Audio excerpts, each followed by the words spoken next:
I think we're live, Brooke. I think we are. You're doing it. Woo-hoo. We made it happen. You're smarter than I am when it comes to all this technology stuff. I would not have known how to do this. Well, I wasn't sure it was going to happen until I saw that thing saying That's great. So I think we're live, and I don't really know how to run this thing, but look, we're just going to chat and just see what happens. I'm good at chatting. I can waffle. Yeah. Now, so we can just have a good old catch up. Everybody that's watching at home, this is Brooke McClymont. Hi. Brooke McClymont, 1/3 of the McClymonts. And I'm just reading here all of the awards that you guys have amassed.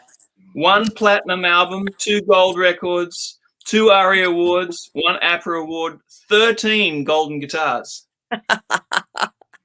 Wow. See, that sounds like we've been busy. That's pretty good for some chicks from Grafton, isn't it? Yeah, bloody oath.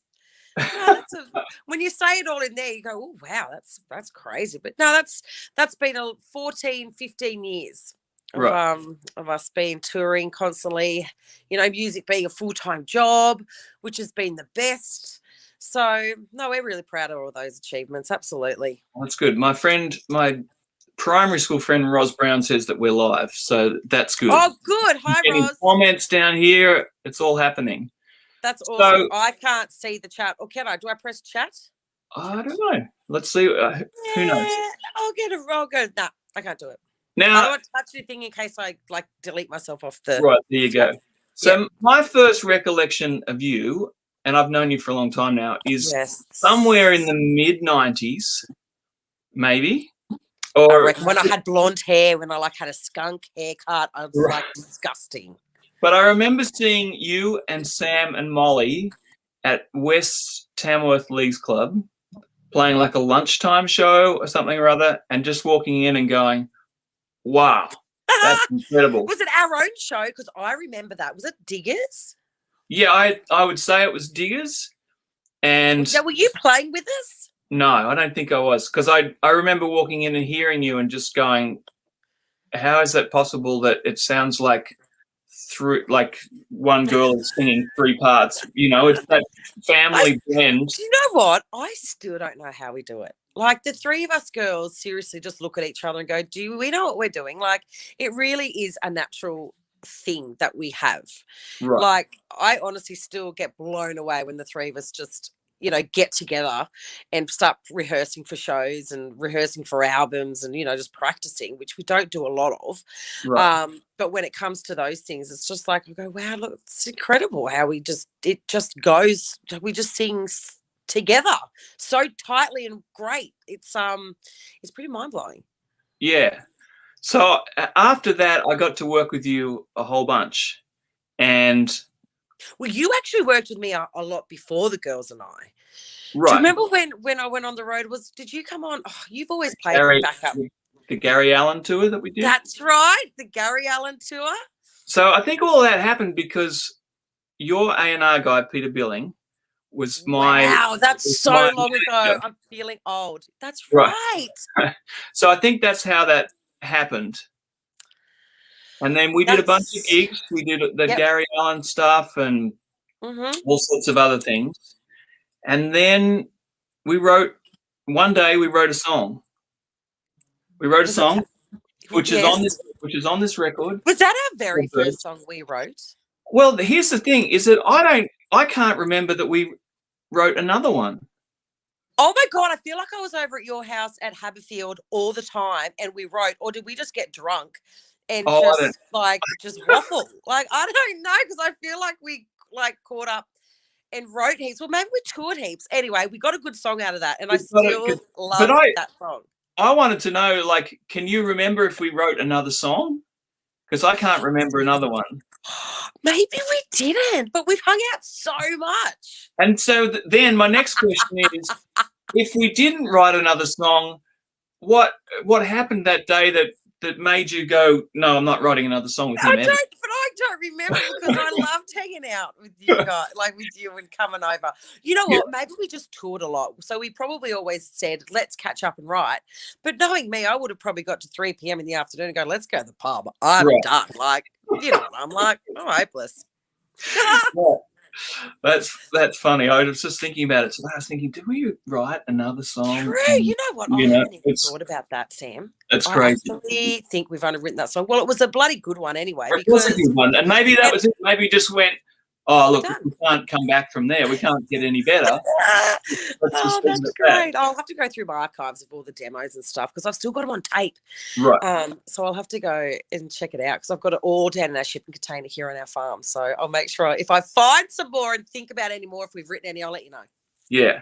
So my recollection of writing Come Back Baby, which I put out on my record because I know, which I love. You smash it. I got tired of waiting for you to record it, and I was like, that. So I think we wrote it sometime in the early 2000s. Because I actually think you were right. It was between Haberfield and your other place in Balmain. Right. Because it came out on my record in 2005.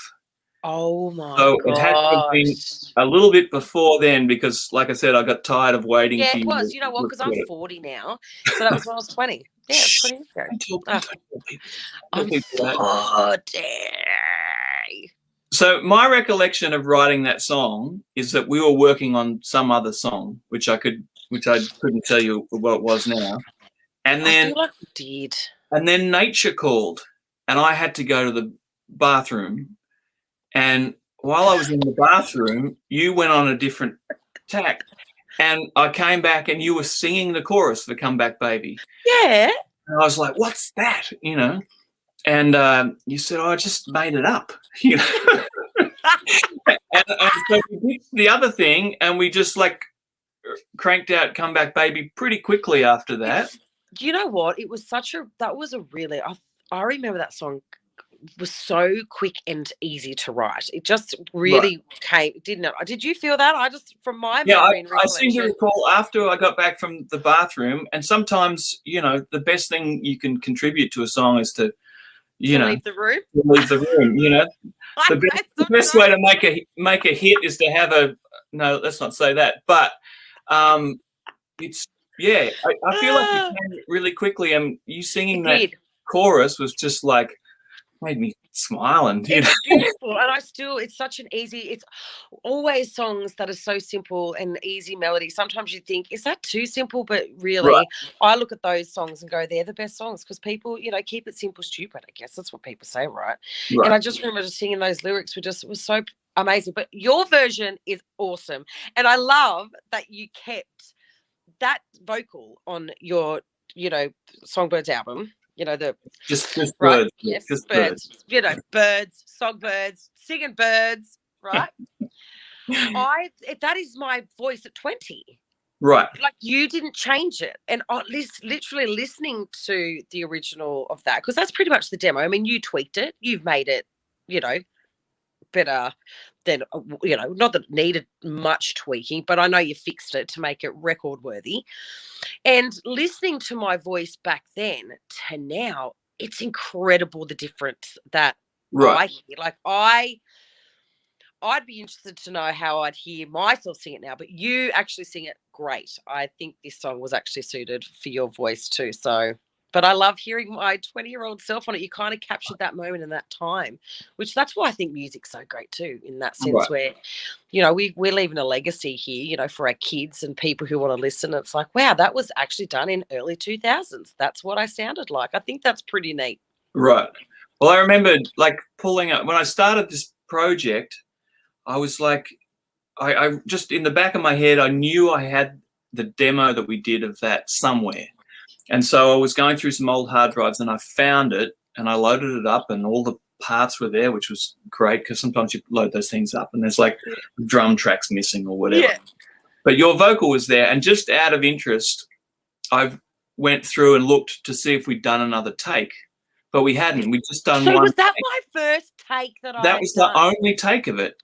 And you said before that I made it record worthy. I didn't really do anything to it. It was kind of perfect, but it was just it was just interesting to go back and go, she really did nail it straight out of the box. It's crazy. You know what? Because I'm usually, do it again, do it again. Maybe I was in a hurry to get to the pub that day. Maybe we're just like, we've got it, boy. Let's move on.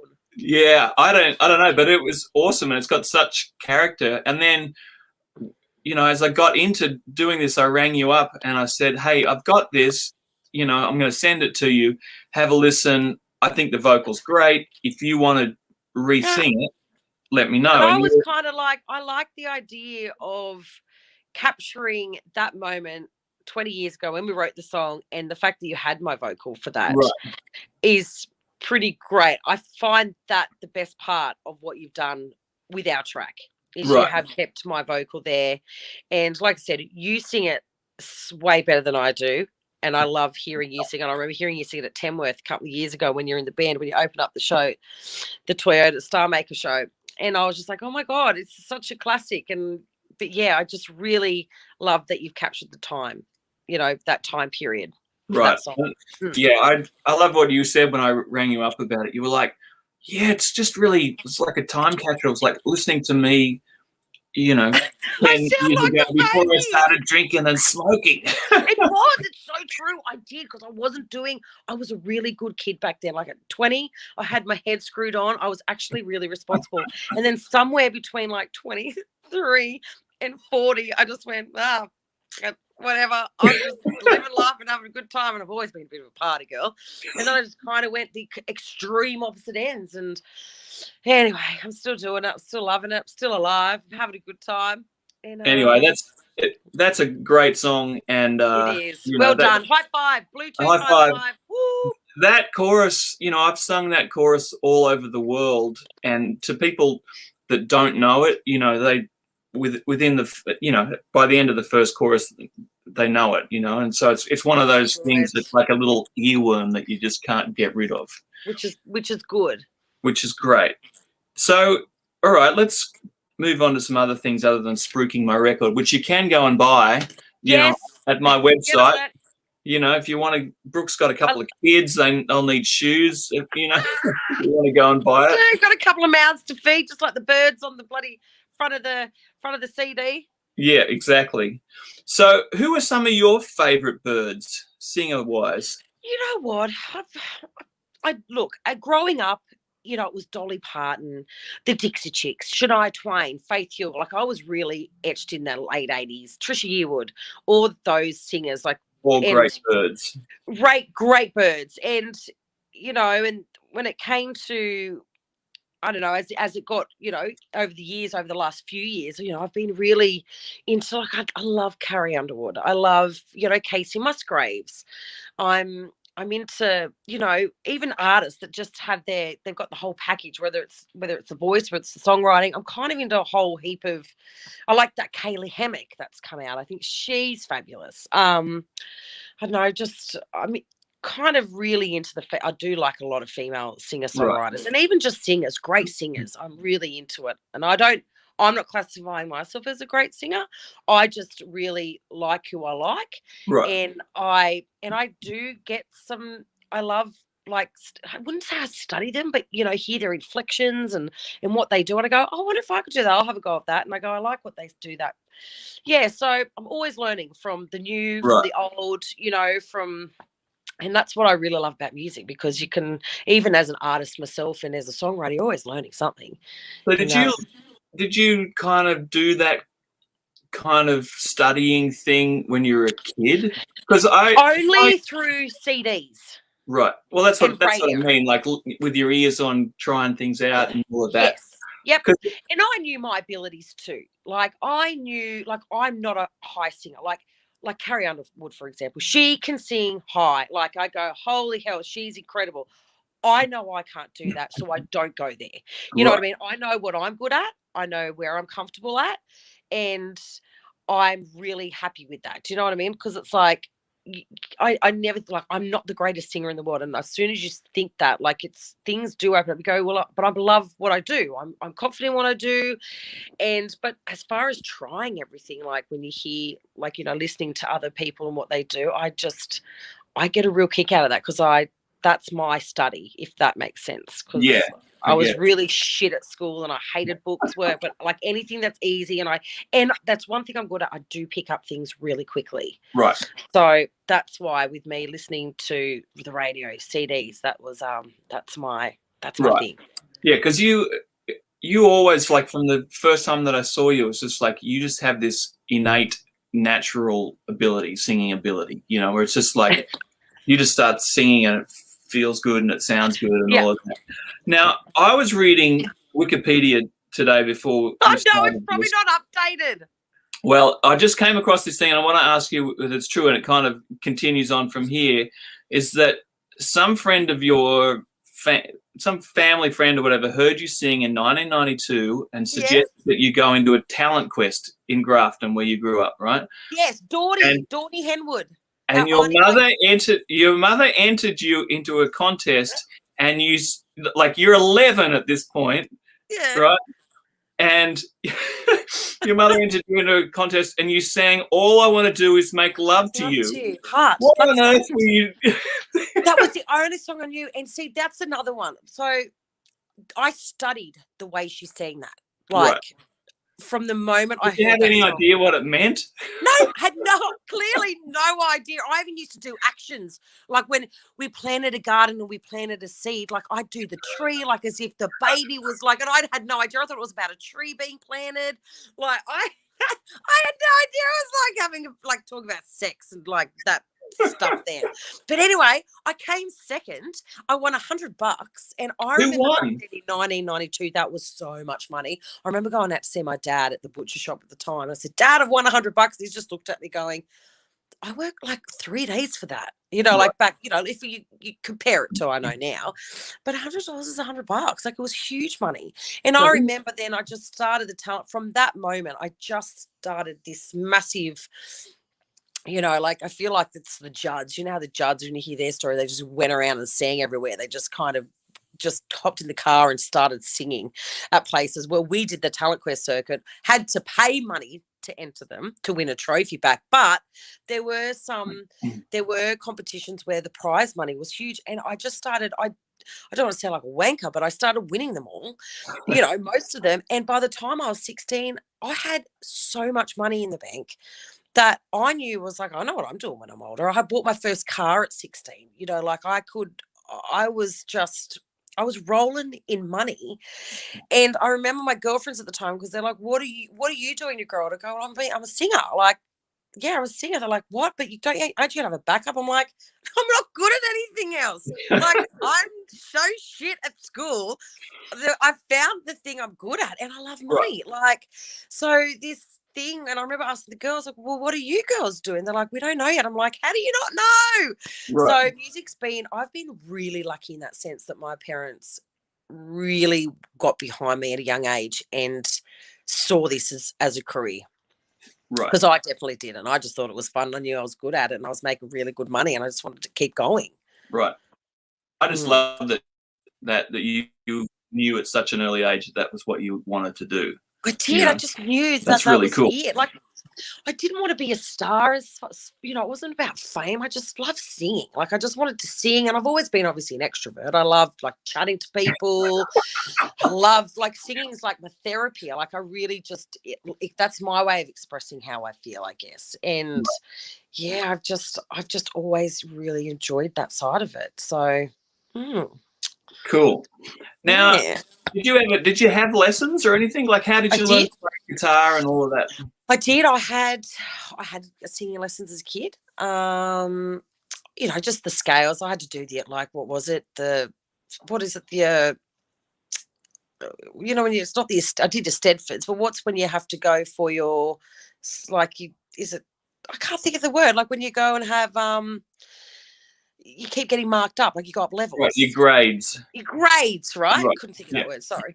So I did grades, but I mean, I was winging that. Like I had no idea. Like I couldn't read. Like I was singing all those opera songs and all those things, which was really, I did it to a point that I was like, I'm not enjoying this side of it. I just want to sing what's on the radio. And, I wasn't a music reader. I just didn't interest me.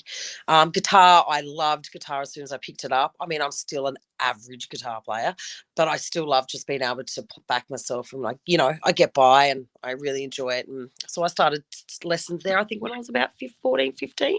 Right. And then by the time I got to about year 11, I just gave it all away because I was on the road then with Lee Kernighan. Like, I was on tour. Like, and then that was pretty much the start of touring, I guess, for me. Yeah. Cool. Mm. And then, so tell everybody, what's the name of the town that you live in? Grafton. Or no, where you live now.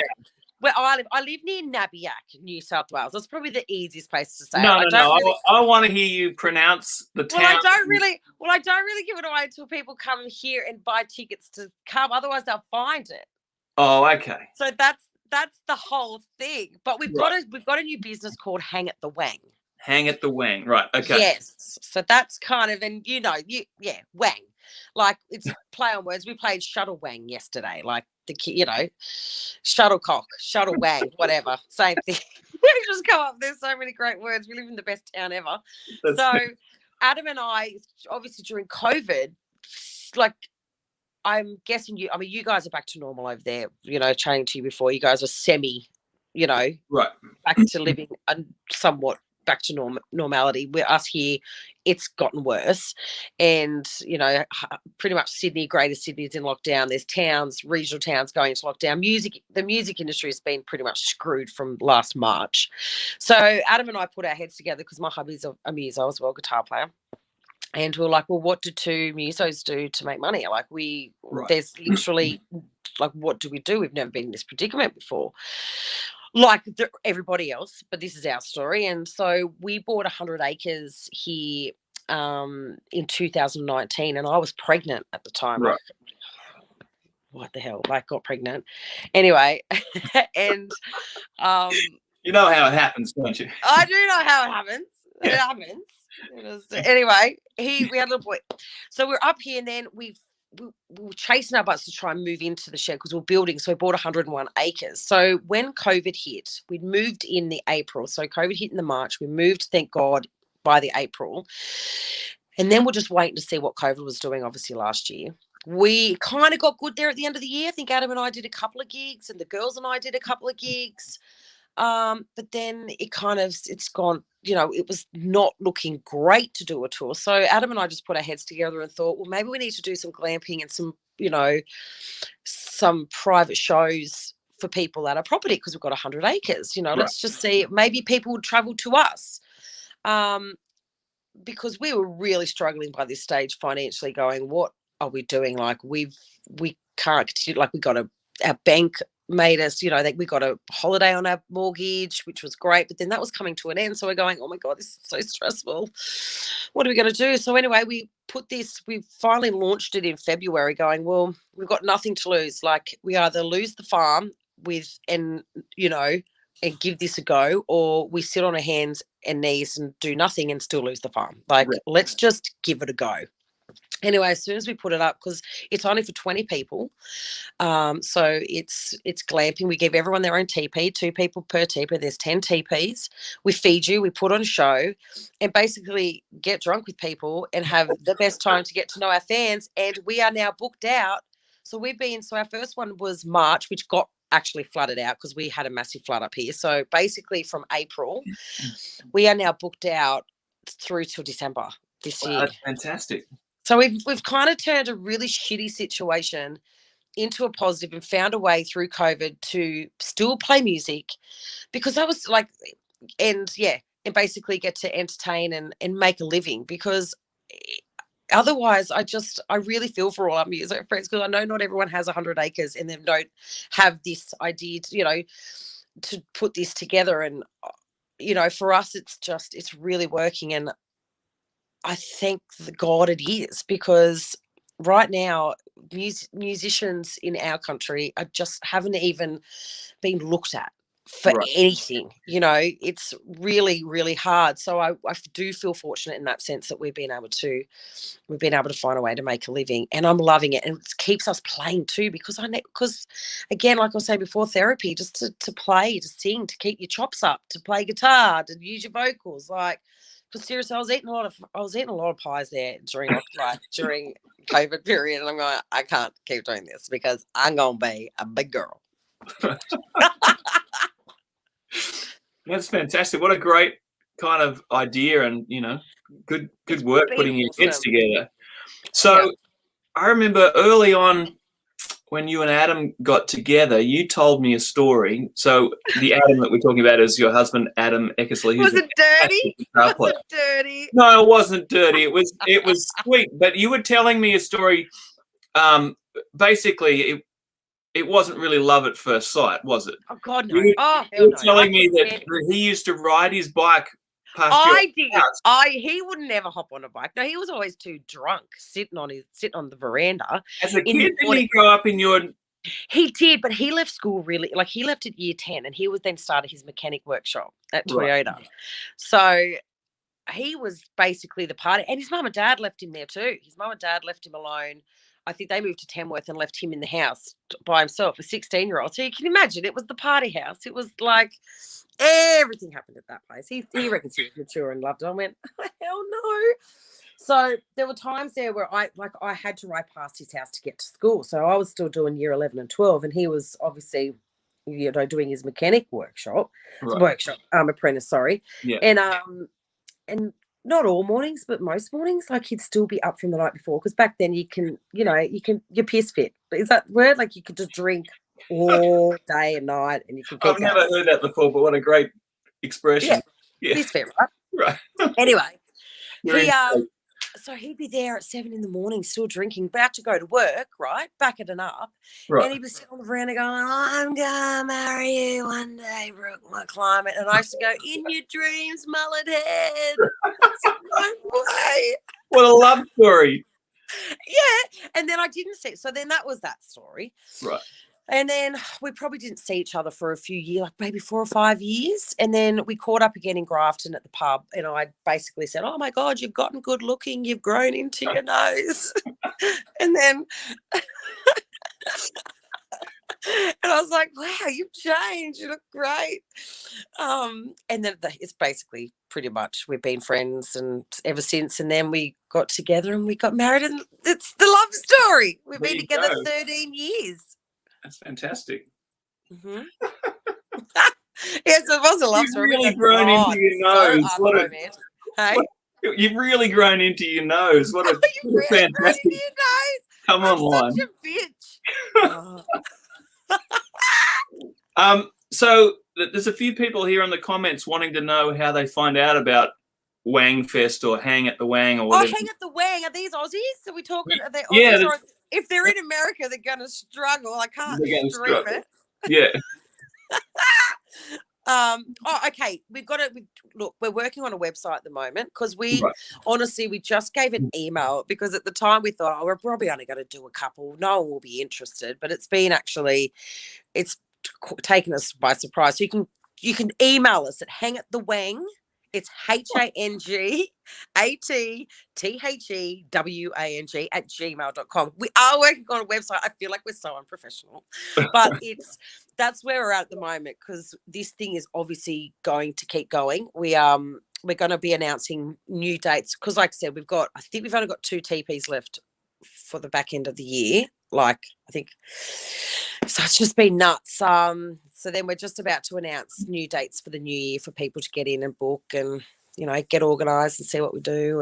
And where did you get the TPs from? Okay, so we had these beautiful friends of ours who've been massive fans of actually Adam Eckersley band, my husband's band. And now they're obviously fans, myself included. So they went to the Big Red Bash years ago because they own KFC and they went out there. KFC, I think, were sponsoring the Big Red Bash at one point and they were put up in these teepees. Anyway, Shane, our mate, Shane and Julie, they loved them so much that they bought them on a whim. They said, we love them. Can we buy they bought them secondhand. Anyway, they bought like 10 or 12 teepees. But anyway, they said, I don't know what, they're going to die in our shed. Like, we just bought on a whim because they were fabulous. And we remembered this convo. So at the time, when we rang up and had this idea, we rang them. They said, of course, you can borrow our teepees. That's always, which was a great help to us because that was a huge expense that we saved on. So we used them for the three Wangs that we had in April. But since then, because they were secondhand, we have now replaced them all.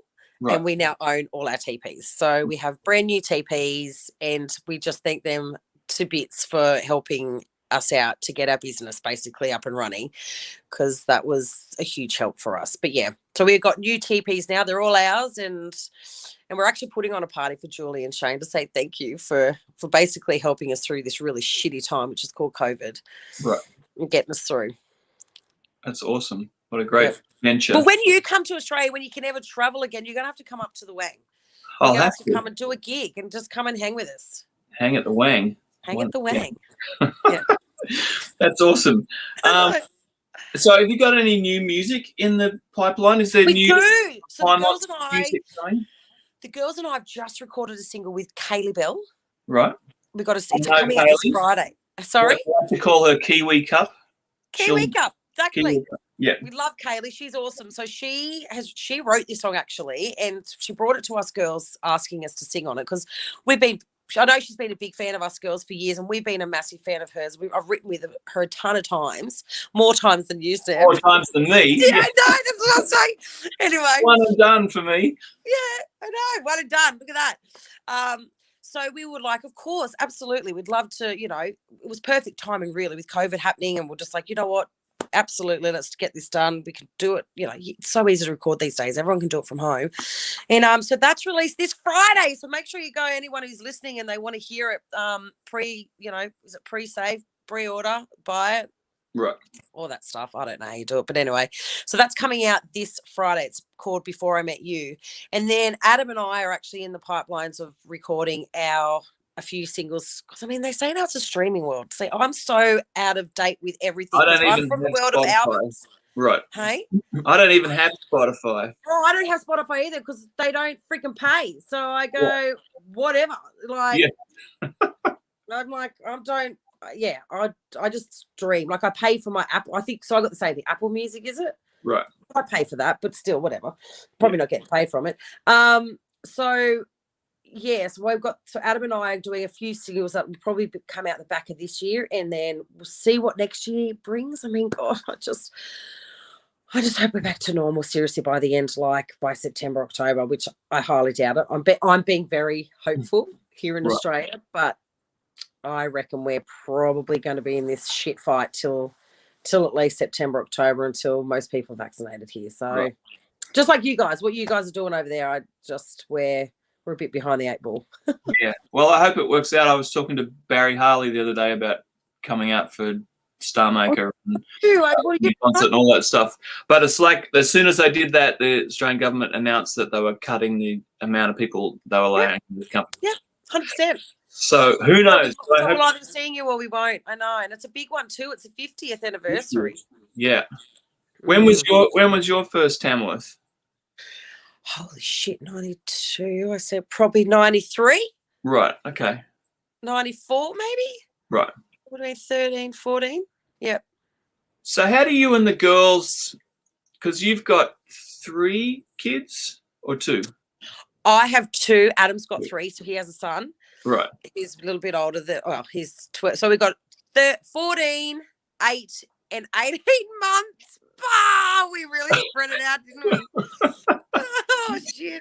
So how do you and Molly and Sam, do you have a timeline where it's like, okay, this is going to be baby year, and you kind of do that to take a year off from music? Or how do you No, the baby thing, or is that just the last baby was Molly's, who's just had a baby in June. That was planned because it was a COVID. She's like, well, we're not doing anything, and she wanted one more, so I was like, no worries. But all the rest, so we've worked out. There's been one baby born every year from 2016 through to this year. Right. So there's 7 grandkids on our side. So there's 7 kids between us all. Oh, and 8, including Harry. Sorry. Right. So you said grandkids. You're getting ahead of yourself. I know. Sorry. Like our kids. Right. I meant our kids. Yeah, right. Like I'm thinking the grandbabies, which is my mum and you know, like on our side. Yeah. So Molly's got 3, Sam's got 2, and I've given birth to 2. Right. And I've got 3. You know what I mean? So, yeah. But no, we didn't plan really. No, far out. It's been a juggle, and that's one thing I have. The girls and I completely. We've been really, I guess, proud as into like we've kept the career going through all the babies, if that makes sense, because it's been a real juggle, you know, trying to liaise obviously the home life between the 3 of us and then working out, okay, when do we want to tour? So it's been we've been really lucky that we get along and we can work things out through that way, which has been great. So at the moment we're just having a 2-year, just a little breather. Yep. We just need it. The kids are so little. COVID, it's probably like been a thing for us just to go, okay, let's just stop the brakes a bit and just have a break. It's not over, but yeah, there's nothing really much right now in Australia here that we can do. So yeah. So you get to do a project with Adam. Yes, I know. I'm lucky. I got the best of both worlds. You got the best of both worlds. What about Molly and Sam? Is there any talk of like solo projects for them? Oh, they would crack up laughing at you right now, Sam. Like Sister Sam would go, "No way, I don't want to be a solo artist," and Molly would be like, "Hell no!" Like seriously, like I usually sometimes when it comes to our albums, go, "Can you girls sing a song?" Like go lead, and they're like, "No way, I don't want to do it. I'm terrible." Like no, we've all got our roles. We all are we know what we can do, what we can't do. I mean, I think Sam and Molly could sing the shit out of the Chinese menu, really. Let's be honest. Like, it's the best. But it's you know, but look, I usually take lead. Molly takes high harmony, Sam takes low, and it just works. We're really comfortable. We're really happy with that. And but yeah, I don't think you get a solo record. Not unless someone came up to go, I'll give you $1 million to sing a solo album. They probably change their mind. Right. Exactly. I don't know. Well, that's cool. Well, let's anything else you want to mention? You got No, I think I'm good. I hope we just don't get blown away here today at the Wang. It's like 60K wins, and you're summer over there. Like, look at me, I'm in a beanie. It's like we went to a water park today. So are you serious? That's crazy. That just makes me feel freezing right now. Yeah, it was hot. You know, like I feel like the bottoms of my feet has sort of blistered from walking around the water park. You know. Tell me, how's your little girl Poppy? She's good. She turns 5 on the weekend. 5? What? Yeah, it's crazy. And she's been home from. You announced it. She's been home from school for the summer holidays here. Go for 3 months. I couldn't deal with that. I would be nuts. I mean, I think 6 weeks you're pushing it over here, and I'm like, time to go back now. Woohoo! Yeah. So what? Hang on, 3 months. Does that mean do they get any holidays during the year? They do, but it's not like they're a little more. You know, they get a week over Christmas and then a couple of other. Is that it? So that's just go the whole year. Yeah, they get spring break as a week or so, and it depends which state you're in and all that. I'm still trying to catch up with how the system works. Tell me, they do less school there than they do here? I think it's about the same, but they just have this big chunk in the summer. Look, I get it. When you turn 17, 18, it'd be awesome. Right. But like for parents, it's like what you're going through is like, I need some space. Well, especially on the back of COVID too, because we had Poppy home from school for a couple of months too, and it was just like. Does Poppy start school? Is she in school this year? Kindergarten this year. Oh, it's really it's amazing, but it's really sad because it's gone really quick. Because you're done now. She's gone now. She's a little human. She's all grown up. She's a little human, all right. I know. Oh, congrats. So I haven't met her yet, but one day. You will soon. Yeah, one day she'll come out for Tamworth and whatever. Yeah, absolutely. Bring her out. It is a long You won't come this year because the idea of a 5-year-old locked in a hotel room for 2 weeks during. Oh my God! Don't do it. I don't know how people. I mean, it's cruel and unusual punishment for everybody concerned. You couldn't pay me to go do that. Yeah. Seriously, it sounds like a shit show. So no thanks. No thanks. Well, thanks again for singing on this. I'd love to. Thank you for asking me. It sounds really great, and fun song and fun. It's been so good to chat to you, Sam. I know. Awesome. Thank you very much. And thanks for everyone that's listening. Scott and Roz and Melinda and Kelly, Todd. Thanks, everybody. Bill, Ashley Dallas is on there. Hey, Ash. She loves your energy, apparently. My energy. Your energy. Anyway, all right. Well, hopefully I'll get to see you in January at Tamworth. If not, we understand why. So. Yep. Brooke's got a new single out, and yes, and I will be at Tamworth. I think Adam and I have got a show. I think on Thursday at the Capitol Theatre. I think on the 20th of January. So if anyone's thinking of coming, come to our show. So one of the only ones. That'll be good. Or hang at the Wang. Or come to hang at the Wang. Yeah. Get your Wang out. All right. I'll talk to you soon. See you, darling. Good to chat. See you. Bye. Bye.